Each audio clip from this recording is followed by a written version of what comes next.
Olha o risco aí, gente. É verdade.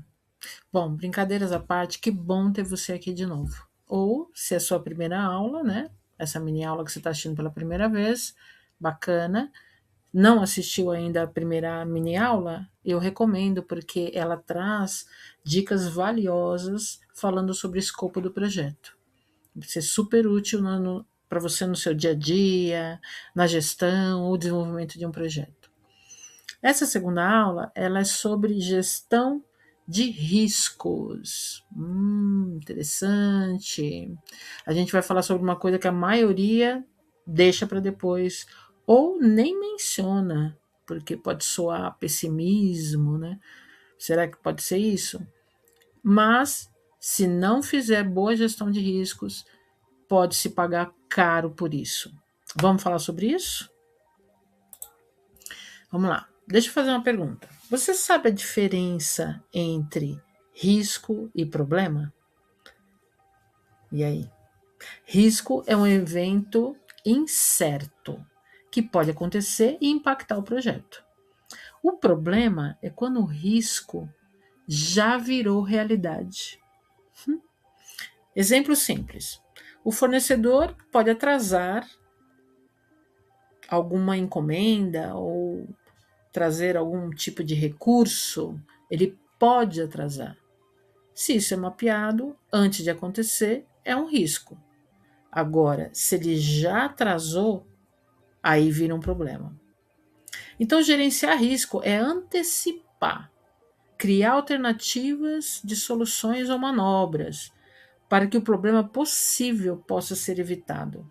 Ou, se acontecer, que seja melhor tratado, né? Então, isso é fundamental. E aí a gente vem com uma dúvida, né? Uma provocação. Mas se gerenciar risco é tão importante, por que quase ninguém mapeia no início do projeto, será? São três razões as mais comuns, tá? A primeira pode parecer, na verdade, pessimismo. Falar do risco antes dele acontecer. Falar do problema, na verdade, antes dele acontecer, que seria o risco. A segunda situação que pode justificar é a falta de tempo. Olha, veio o projeto, veio no susto, tivemos que tocar, e aí o pessoal fala: putz, mas ninguém pensou, né? Ninguém parou para pensar nos riscos desse projeto. E terceiro, que pode ser porque a maioria ignora os riscos de um projeto, ninguém quer ser o portador de más notícias. Mas se você não mapear os riscos, realmente pode se virar más notícias e, pior ainda, impacto em orçamento, impacto em reputação. Tem que mapear os riscos. Pode impactar na marca, pode impactar nas pessoas colaboradoras. Tem uma série de impactos que pode acontecer se os riscos não forem bem mapeados de um projeto. Quando ele aparece, aí já é tarde, né? Se você não mapeou, não tem contingência, um plano de contingência de como lidar com aquele risco que virou problema, aí fica mais complexo para fazer a administração disso. Partindo para esse outro ponto, como que a gente pode identificar os riscos? Aqui eu trago para você em 3 passos. Sempre faça a pergunta: o que pode dar errado nesse projeto? Anota tudo que vier, né? De repente faz um brainstorm ali com a sua equipe ou com os stakeholders. O que pode dar errado? O que pode acontecer que pode impactar em reputação, impactar nas pessoas que trabalham conosco, impactar em orçamento, em grana, né? O que pode impactar? No passo 2, para cada risco mapeado, avalie a probabilidade dele acontecer. Pode ser alta, média ou baixa. Caso aconteça, né? O que define se é alto, médio ou baixo? Eu vou falar um pouco da minha experiência. Alta probabilidade é quando esse risco mapeado ele está envolvendo algumas partes essenciais do projeto ou frequentes.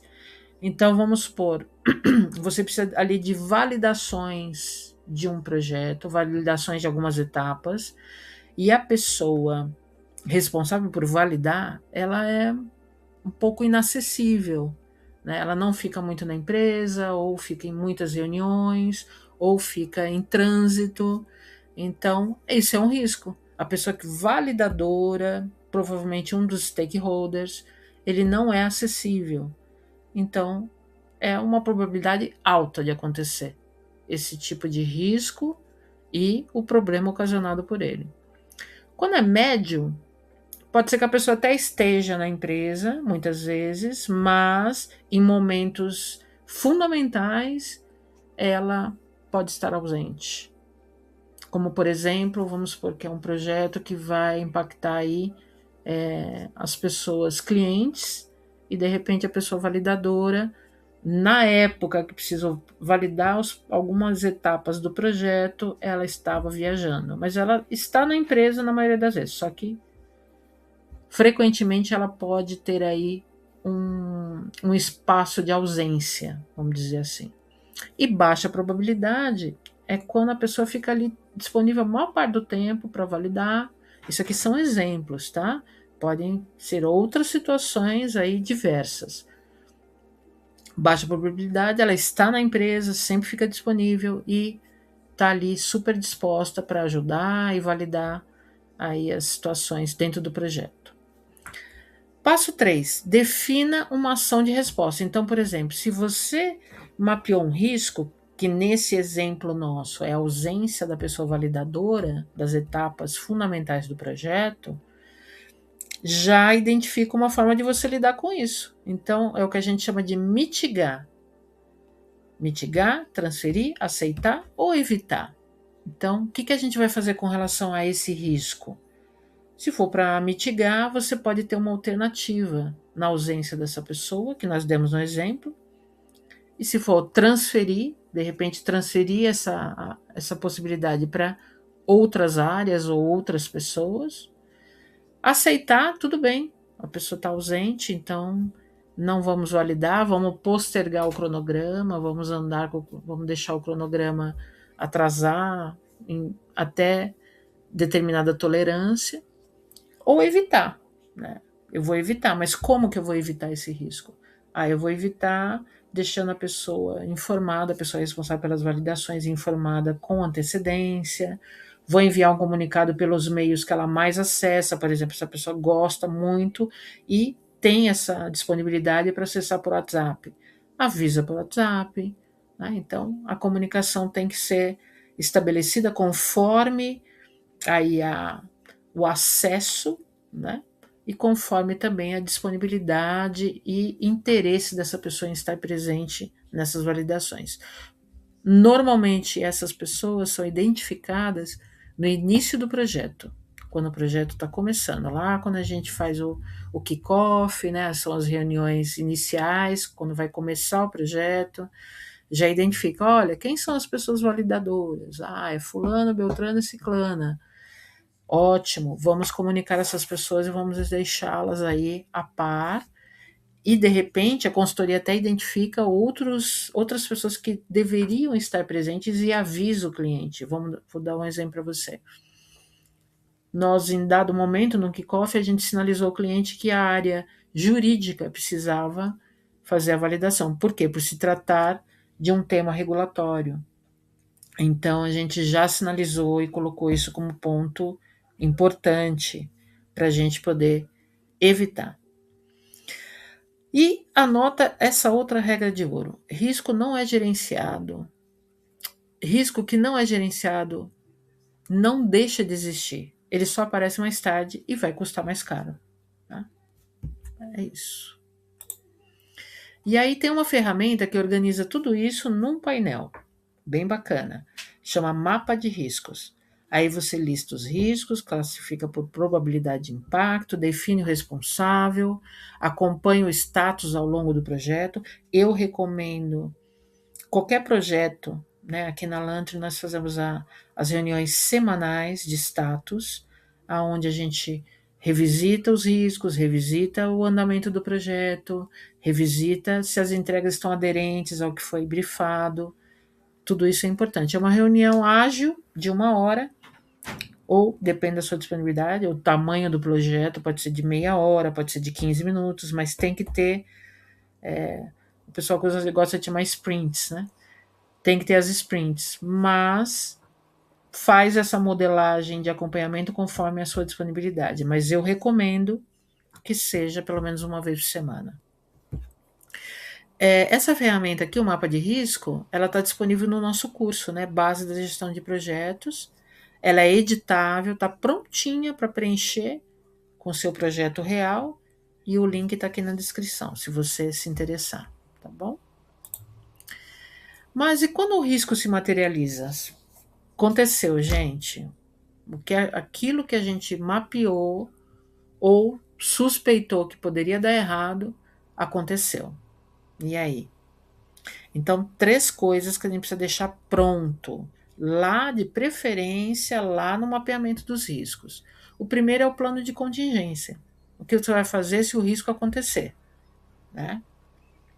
Risco 1, se acontecer, temos essas alternativas. Risco 2, se acontecer, temos essas outras alternativas. E segundo, o responsável, né? Quem vai acionar o plano de contingência? Quem é a pessoa responsável? Quem é a pessoa que vai fazer os movimentos para que a situação seja administrada? Sem improvisar, né? De preferência. E terceiro, a comunicação. Como e quando você informa os stakeholders sobre esse plano, né? E também como ele pode fazer parte desse plano, se for o caso. Quem tem plano de resposta não entra em pânico, resolve. E também é bom para a nossa saúde mental, né? Ter essas situações administradas, certo? Então, vamos fechar com o que importa. Risco não é pessimismo, é profissionalismo. Identifique, avalie, responda antes que o risco aí vire problema. Usa o mapa que a gente está indicando para vocês. Não quer acessar pelo nosso curso o mapa para ter uma diretriz? Não tem problema, pode acessar. Aí tem vários modelos abertos no mercado que podem de repente ser aderentes para você. E acompanhe aqui a próxima mini aula da série. A gente vai falar sobre stakeholders. E se você quer ir mais a fundo, o link do curso Base da Gestão de Projetos está aqui na bio. Até a próxima!